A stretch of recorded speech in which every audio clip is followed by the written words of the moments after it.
So here is a VCF, or voltage controlled filter. So it has some inputs for sound, inputs for modulation or to control it, and then output for the sound.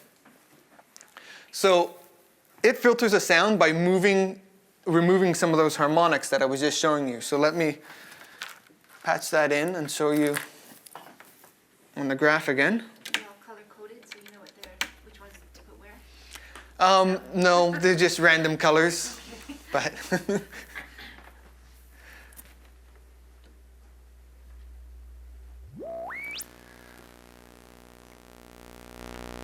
so there's the sound unfiltered, and you see all the harmonic content up here. Now what's going to happen when I start to bring the cutoff frequency on a filter? The cutoff frequency is basically the point where the sound starts to be removed. There's different types of filters. What I'm using right now is a low pass filter, which means it allows the lower stuff to pass but cuts off the higher stuff. So it's going to start to remove this content here. And I'll show you as I turn off the knob. As I turn the knob on the filter, you see that content starts to be removed. And eventually you get all the way down till you're just left with pretty much just that initial spike, and you see it's just a sine wave, a single tone sine wave coming through. No harmonic content. But then I open it back up, and all those harmonics start to come back in. Now filters usually have one more control, sometimes called Q, usually resonance. And what that does is, so the cutoff frequency is right around here where it starts to chop off that sound. The resonance adds an emphasis right at that point. So it'll actually boost the sound right where it starts to be cut off. You see it slowly raising up now. And now you can see it's even higher than the original tone. And as I turn the cutoff, it'll move down with the cutoff frequency and just boost all those harmonics at that point. So basically, you're taking all the harmonics that are over there and you're just putting them back there and boosting them? No, I'm cutting them out. Okay. Just cutting them out over here, but just boosting the point where they get cut out. Okay. And that can be used to create RTD2 zappy type sounds on a filter. When you hear like a resonant, like acid kind of bass line, it usually has a lot of resonance in it, creating that sort of zap sound.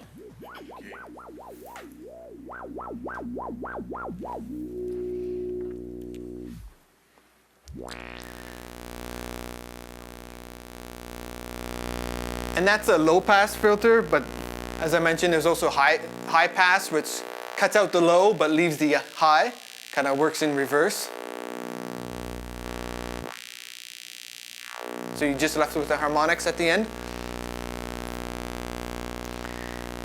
Any questions about that before I move on, the filter? Okay. The patch that you made it from what to what? I just went from the oscillator, the saw wave out, to the input on the filter. Okay. And then I'm taking audio out from the filter. Okay.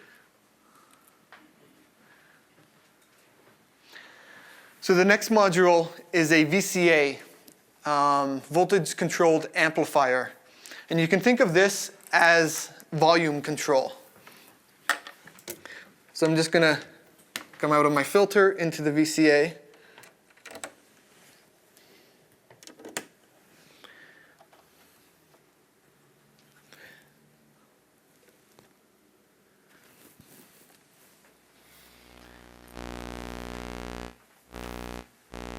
So now this is volume control. And as you can see, there's a knob here that I can control for the volume, but I don't want to have to be standing here doing this all the time. So this is where the control voltages come in that I was mentioning before.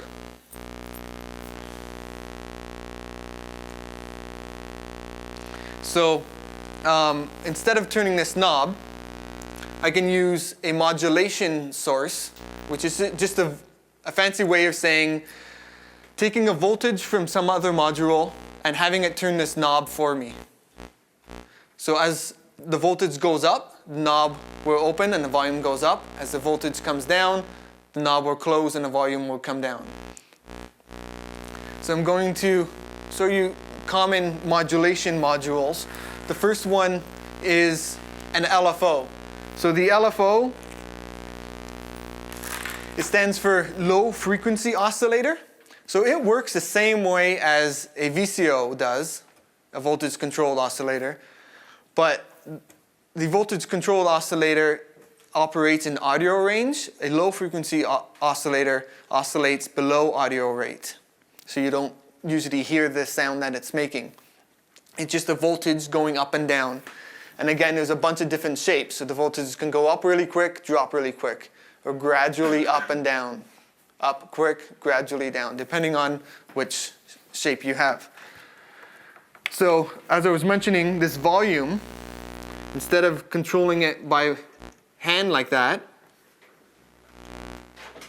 I'm going to patch into the triangle from the LFO.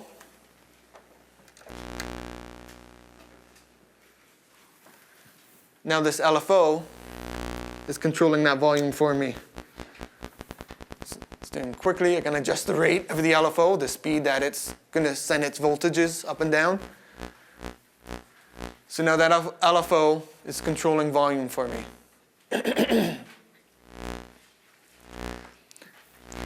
And that's extreme, but if it's just subtle,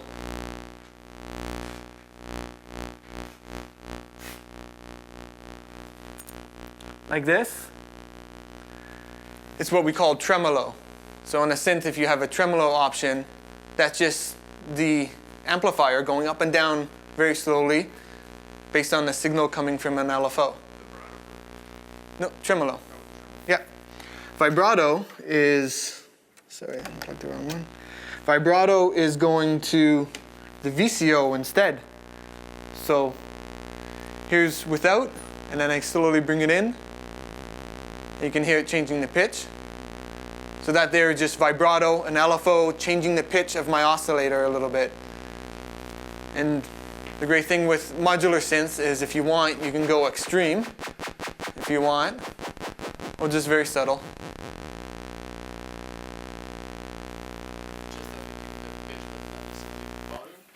Yeah, that now it's just doing the pitch only. Yeah. And then an example on the filter, and I've just called this one wub wub because I don't know what else to call it, but it's opening and closing the filter.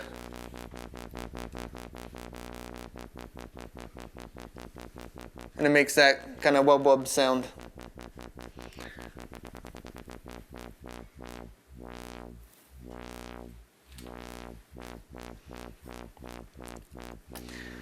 Any questions about LFOs before I move on?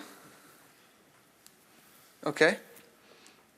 So the next common type of modulation source is the envelope generator. So it makes some changes in voltage over time based on the gate signal. Remember I mentioned when you press a key, there's a gate signal that goes up to 5 volts. When you release, it comes back down to 0. You send that into an envelope generator. Now, the most common type of envelope generator is an ADSR, and I'll go through each one of those individually. There's a few other types too, but ADSR is the one that you're going to see most often, and occasionally an AD. So the first stage is attack. So when a key is pressed, attack is how quickly that envelope raises up. How quickly it goes from 0 volts all the way up to 5 volts.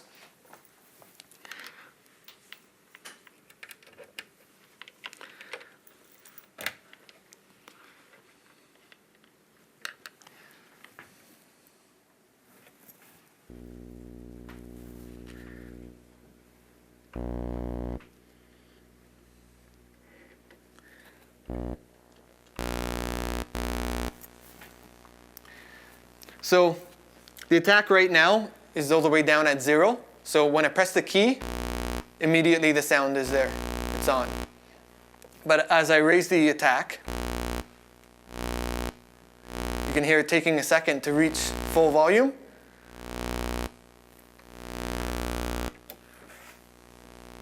Now it's taking a long time to reach full volume. That's just by controlling this, you're adjusting the slope of this angle right there.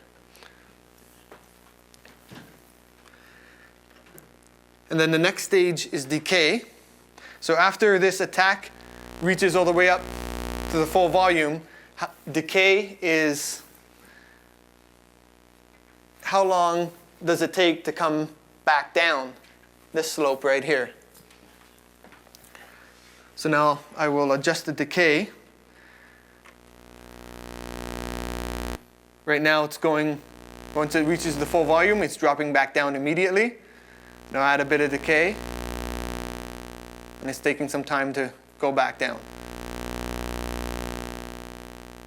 So you're adjusting that second slope there, rising up and then coming back down. And the decay comes back down to whatever level you set for the sustain, which is the third option, the S in ADSR. So this is sustain, it can be anywhere in between here. You could have the volume when the attack comes all the way up, the decay doesn't even drop down at all. So the volume just stays all the way up. Or like I was showing you, the extreme other end where the decay comes all the way back down to 0. Or anywhere in between. So now it's kind of in the middle. You still hear the volume. But it's gone a little bit quieter from the initial volume. And then the last stage is release. And that's after you let go of the key, then the release stage is how long does it take for that voltage to come back down to 0.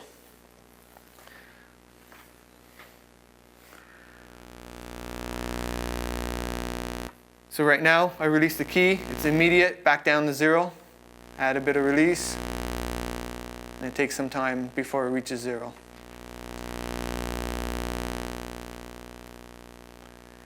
Any questions about the envelope generator and ADSR? Yeah? Yes, it takes a gate signal and processes, basically it looks at an envelope generator, uses the gate signal just to know when to start these stages.